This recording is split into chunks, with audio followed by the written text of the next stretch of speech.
हम लोग क्लास 8 अध्याय 11 सीधा और प्रतिलोम समानुपात के प्रश्नावली 11.1 का क्वेश्चन आंसर करने जा रहे हैं। तो पहला क्वेश्चन है, देखिए क्या दिया गया है। एक रेलवे स्टेशन के निकट कार पार्किंग शुल्क इस प्रकार है। इसमें दिया गया है क्वेश्चन में कि 4 घंटे तक का शुल्क है 60 रुपया, 8 घंटे तक का शुल्क है 100 रुपया, 12 घंटे तक का शुल्क है 140 रुपया, 24 घंटे तक का शुल्क है 180 रुपया। तो पूछ रहा है कि जांच कीजिए कि क्या कार पार्किंग शुल्क पार्किंग समय के प्रत्यक्ष अनुपात में है, यानी कि जो शुल्क दिया गया वो समय के अनुपात में है या नहीं है। तो हम अनुपात में ज्ञात करने के लिए सबसे पहले 4 घंटे का दिया तो इसको क्या करेंगे, 1 घंटे में बदलेंगे। तो कार 1 का शुल्क हो जाएगा 1 घंटे में 60/4 रुपया, यानी कि 1 घंटे का कार 1 का शुल्क हो जाएगा 15 रुपया। उसी तरह से कार 2 का शुल्क हो जाएगा 12.50 रुपया, कार 3 का शुल्क हो जाएगा 140/12 रुपया, भाग दे के आएगा 11.67 रुपया। कार 4 का शुल्क हो जाएगा 1 घंटे का 180/24, यानी कि उसको भाग देंगे तो आ जाएगा 7.50 रुपया। तो ये निकल गया 1 घंटे का शुल्क।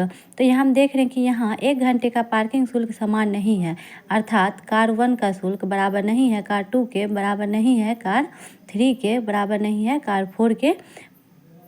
पार्किंग शुल्क के प्रत्यक्ष अनुपात में नहीं दिया गया है, अतः कार पार्किंग शुल्क पार्किंग समय के प्रत्यक्ष अनुपात में नहीं है। तो इसी तरह से दूसरा क्वेश्चन भी दिया गया है। दूसरा क्वेश्चन कह रहा है कि एक पेंट के मूल मिश्रण के 8 भागों में लाल रंग के पदार्थ का एक भाग मिलाकर मिश्रण तैयार किया जाता है। निम्नलिखित सारणी में मूल मिश्रण के वे भाग ज्ञात कीजिए जिन्हें मिलाए जाने की आवश्यकता है।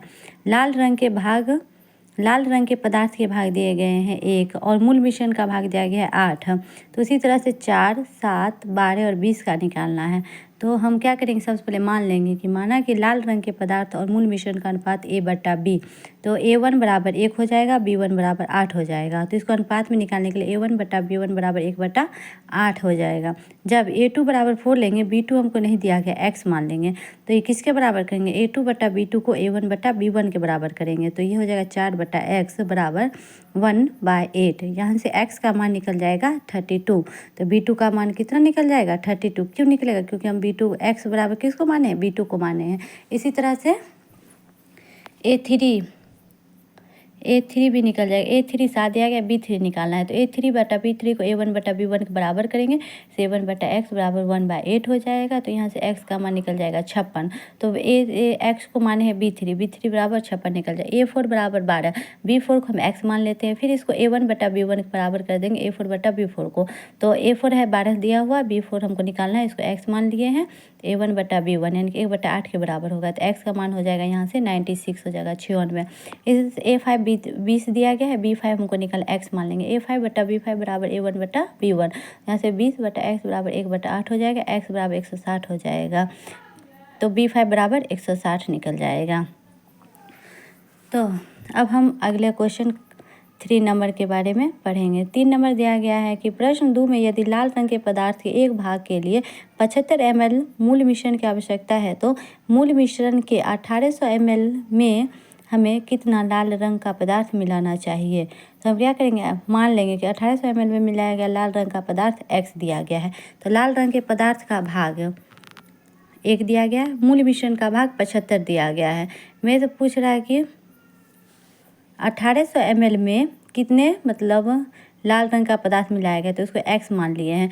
तो क्योंकि लाल रंग का पदार्थ मूल मिश्रण के प्रत्यक्ष अनुपात में है, अतः 1/75 ml बराबर हो जाएगा x/1800 ml। तो इसको भाग देकर आ जाएगा x बराबर 24 भाग। अतः मूल मिश्रण के 1800 ml में हमें 24 भाग लाल रंग का पदार्थ मिलाना चाहिए।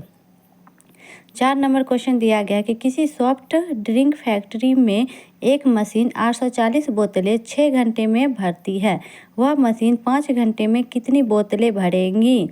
तो यहाँ दिया गया क्योंकि घंटे बोतलें के प्रत्यक्ष अनुपात में है, इसलिए सबसे पहले घंटे लिखेंगे। 6 घंटा में 840 बोतल भरता है, तो 5 घंटा में कितने बोतल भरेगा, तो कितना भरेगा, तो x बोतल भरेगा। तो यहाँ से हम अनुपात में देख के इसका मान निकालेंगे।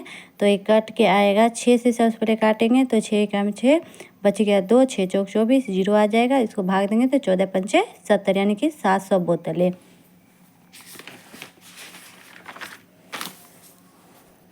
तो अतः मशीन 5 घंटे में 700 बोतलें भरेंगी। अब हम अगला क्वेश्चन नंबर 5 के बारे में पढ़ेंगे। क्वेश्चन नंबर 5 दिया गया है कि एक बैक्टीरियाई जीवाणु के फोटोग्राफ को 50,000 गुना आवर्धित करने पर उसकी लंबाई 5 सेंटीमीटर हो जाती है। यानी कि हम 50,000 गुना उसको आवर्धित करेंगे तो लंबाई हो जाएगा 5 सेंटीमीटर, जैसा कि संलग्न चित्र में दिखाया गया है। इस बैक्टीरिया की वास्तविक लंबाई क्या है? यदि फोटोग्राफ को केवल 20,000 गुना आवर्धित किया जाए तो उसकी आवर्धित लंबाई क्या होगी? तो हम सबसे पहले मानेंगे कि बैक्टीरिया की आवर्धित लंबाई हमको बोलना है तो उसको x मान लेंगे, क्योंकि लंबाई आवर्धन के प्रत्यक्ष अनुपात में। अतः लंबाई 5/50,000 बराबर इक्वल कर देंगे x/20,000 के। यहाँ से x का मान निकल जाएगा 2 सेंटीमीटर। अतः बैक्टीरिया की आवर्धित लंबाई 2 सेंटीमीटर है। अब हम क्वेश्चन नंबर 6 के बारे में पढ़ेंगे। क्वेश्चन नंबर 6 दिया गया, एक जहाज के मॉडल में उसका मस्त 9 सेंटीमीटर ऊंचा है, जबकि वास्तविक जहाज का मस्तूल 12 सेंटीमीटर ऊंचा है। यदि जहाज की लंबाई 28 मीटर है तो उसके मॉडल की लंबाई कितनी होगी? क्योंकि अब इसका आंसर हो जाएगा क्योंकि जहाज की लंबाई मॉडल की लंबाई के प्रत्यक्ष अनुपात में, इसलिए जहाज की लंबाई 12 सेंटीमीटर है। तो 12 सेंटीमीटर बट्टा 9 सेंटीमीटर बराबर हो जाएगा 28 सेंटीमीटर बट्टा x सेंटीमीटर। तो यहाँ से x का मान निकल जाएगा 21 सेंटीमीटर। अतः जहाज के मॉडल की लंबाई 21 सेंटीमीटर होगी। अब इसके बाद क्वेश्चन नंबर 7 नंबर कह रहा है कि मान लीजिए 2 kg चीनी में 9 × 10⁶ क्रिस्टल है। निम्नलिखित चीनी में कितने चीनी के क्रिस्टल होंगे? यदि 5 kg चीनी में बोल रहा है कि कितने क्रिस्टल होंगे? यदि 2 kg चीनी में 9 × 10⁶ क्रिस्टल है, तो क्योंकि चीनी की मात्रा क्रिस्टलों के प्रत्यक्ष अनुपात में है, इसलिए 2 kg चीनी में 9 × 10⁶ क्रिस्टल है तो 5 kg चीनी में x क्रिस्टल होंगे। तो पट्टा में क्या कर देंगे? x कर देंगे। यहाँ से x को 2 से गुना करेंगे तो x × 2 बराबर 5 × 9 × 10⁶ हो जाएगा। तो x बराबर क्या हो जाएगा? 5 × 10 × 5 × 9 × 10⁶। इधर गुना इधर हो जाएगा भाग हो जाएगा, बट्टा 2 हो जाएगा। तो यहाँ से x का मान निकलेगा 5 × 9 × 10 × 10⁶ बट्टा 2। तो 2 से 5 बार में काट देंगे, 2 × 5 = 10 हो जाएगा। 10⁵ क्यों लिखे? वहाँ 10⁵ है, 10 देंगे तो 10⁶ हो जाएगा इसलिए। तो यहाँ फिर 5 × 9 = 45, 5 225 × 10⁵ देंगे। इधर पावर में 5 है, 2 दशमलव के 2 अंक पीछे जाएंगे तो 2 बढ़ जाता है, पावर 2 क्या हो जाता है? प्लस हो जाता है। इसे 2.25 × 10 पावर क्या हो जाएगा? 7 क्रिस्टल हो जाएगा। अब क्वेश्चन नंबर 7 के 2 नंबर में बोला कि यदि चीनी की मात्रा 2 kg है तो क्रिस्टलों की संख्या अगर 9 × 10⁶ है, तो फिर पूछ रहा है क्वेश्चन में अगर चीनी की मात्रा को हम 1.2 kg लेंगे तो उसमें क्रिस्टलों की संख्या क्या हो जाएगी? तो क्योंकि चीनी की मात्रा क्रिस्टलों की संख्या के प्रत्यक्ष अनुपात में, इसलिए 2/9 × 10⁶ बराबर हो जाएगा 1.2/x हो जाएगा। तो यहाँ से क्या करेंगे? गुना कर दिए, 2 × x बराबर 9 × 10⁶ × 1.2। तो दशमलव हटाएं तो नीचे आ गया 10, इसको गुना भाग करके आ जाएगा 5.4 × 10⁻6 क्रिस्टल। अतः 1.2 kg चीनी में क्रिस्टलों की संख्या 5.4 × 10⁻6 है।